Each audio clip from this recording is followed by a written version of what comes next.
আশরাফ কাসা, আমি আপনার কাছে শুনতে চাই, আপনার কাছেও তাই মনে হয় কিনা যে আসলেই সংসদে যেরকম আজকে বিতর্ক হয়েছে এটা পল্টন ময়দানের মতো একটা জায়গা যেন না হয়ে যায়। এর আগে আমরা প্ল্যাকার্ড হাতে দাঁড়াতেও দেখেছি। পাশাপাশি আরেকটি গুরুত্বপূর্ণ বিষয় আমরা দেখলাম যে ফটোগ্রাফার শহীদুল আলম তিনি উল্লেখ করেছেন যে গণভোটের রায় মেনে নেওয়ার কথা বলেছেন তিনি সরকারকে।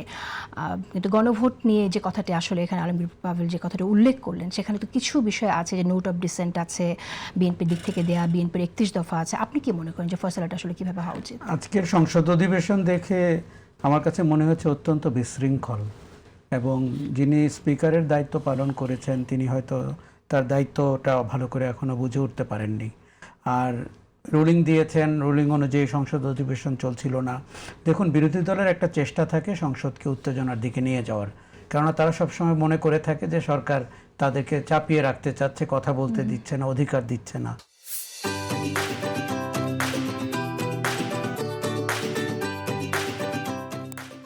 এখন একজন সংসদ সদস্য ঢাকা একের উনি কথা বলতে শুরু করলেন, উনি আবার চিফ হুইপের জন্য বসে গেলেন।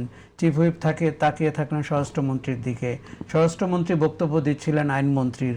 ফলে আমার মনে হয়েছে যে সংসদীয় অধিবেশন, সংসদীয় রীতিনীতি সম্পর্কে সব সদস্যদেরকে নতুন করে আরেকবার বুঝে নিতে হবে তারা কী ভঙ্গিতে সংসদ অধিবেশনে অংশ নিতে পারেন। এখানে আপনি একটি কথা বলেছেন যে স্বরাষ্ট্রমন্ত্রী আইনমন্ত্রীর কথা বলছিলেন, কিন্তু আমরা তো জানি যে জুলাই সনদে যে আলোচনাগুলো হলো পুরো সময়টাই কিন্তু এই স্বরাষ্ট্রমন্ত্রী ছিলেন, তো সেই জায়গা থেকে তার একরকম এখতিয়ার চলে আসে কিনা? নিশ্চিতভাবে আসে, এবং আমরা সেই সময় কিন্তু ভেবেছিলাম যে বিএনপি সরকারে আসলে উনি হয়তো আইনমন্ত্রী হবেন, কিন্তু হয়েছেন স্বরাষ্ট্রমন্ত্রী। তাহলে আইনমন্ত্রীর রোলটা কি? আইনমন্ত্রীর রোলটা তো সংসদীয় যে সংশোধনগুলা, সংবিধানের সংশোধনগুলা, সেগুলো নিয়েও তো কথা বলার। কাজে এটি বিএনপির ভেতরে ঠিক করে নিতে হবে যে কার কতটুকু।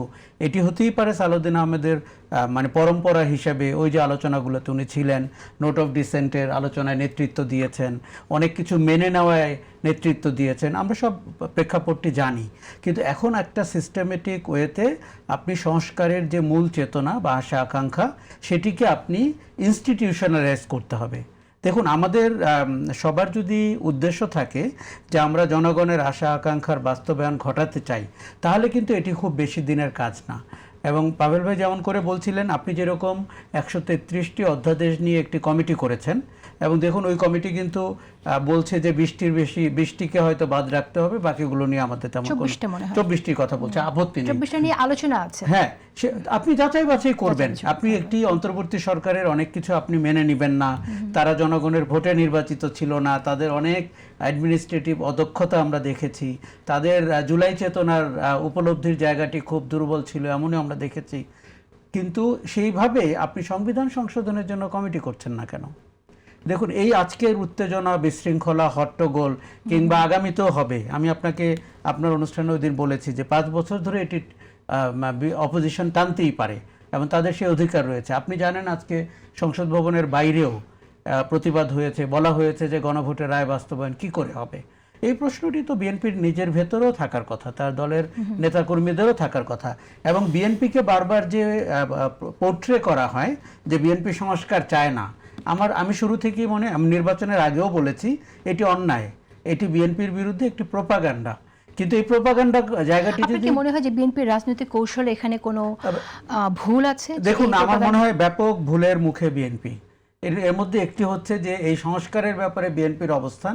আপনি জানেন যে তারেক রহমান নির্বাচনী জনসভাগুলোতে হ্যাঁ ভোটের পক্ষে কথা বলেছেন, উনি তো বুঝে শুনেই বলেছেন।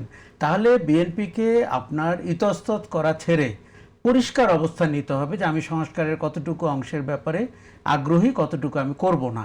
দেখুন, তার 31 দফা আছে, তার নোট অফ ডিসেন্ট আছে, তার জুলাই সনদ আছে, ম্যানিফেস্টো আছে। আপনাকে দিনের আলোতে দাঁড়িয়ে বলতে হবে আপনি 2/3 মেজরিটি পাওয়া দল, বাংলাদেশের জাতীয় সংসদে আপনি যেই মেজরিটি পেয়েছেন আপনি একাই যথেষ্ট সংবিধানের যে কোনো সংস্কার করার জন্য। বিএনপির ভেতরে আমরা সেই সাহস, সেই বোল্ডনেস দেখতে পাচ্ছি না। কোথায় যেন মনে হচ্ছে যে মানে শক্তিমত্তা নাই, সিদ্ধান্তহীনতা নাই, ঠিক জানে না দলটি কি চায়। এইভাবে কিন্তু বিএনপির শাসন আমরা চাচ্ছিলাম না। আমার ধারণা জনগণ ডিসাইসিভ রায় দিয়েছে বিএনপিকে ডিসাইসিভ সিদ্ধান্ত দেখার জন্য।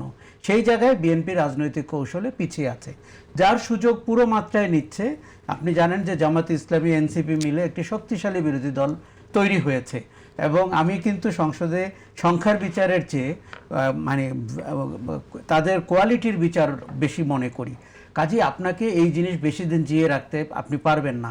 দেখুন, আমরা অতীত নিয়ে কোন্দল করে বিরোধিতা করে সময় নষ্ট করলে আমাদের জুলাইয়ের আশা আকাঙ্ক্ষা আরেকবার মুখ থুবড়ে পড়বে। একবার পড়েছে ডক্টর ইউনূসের 18 মাসের সময়, আবার পড়বে এই নির্বাচনের পরে। এটি বাংলাদেশের জন্য ভালো হবে না। আমাদের তো সামনের দিকে এগোতে হবে। আমাদের অনেক নাগরিক কিন্তু নেপাল শ্রীলঙ্কার সাথে আমাদেরকে তুলনা করছেন। আমি জানি এটা অ্যাপেল টু অ্যাপেল না, কিন্তু তারপরে আমরা কি একটা উজ্জ্বল উদাহরণ হয়ে উঠতে পারি না? এই জায়গাটাতে আমার মনে হয় বিএনপিকে খুব বোল্ড সিদ্ধান্ত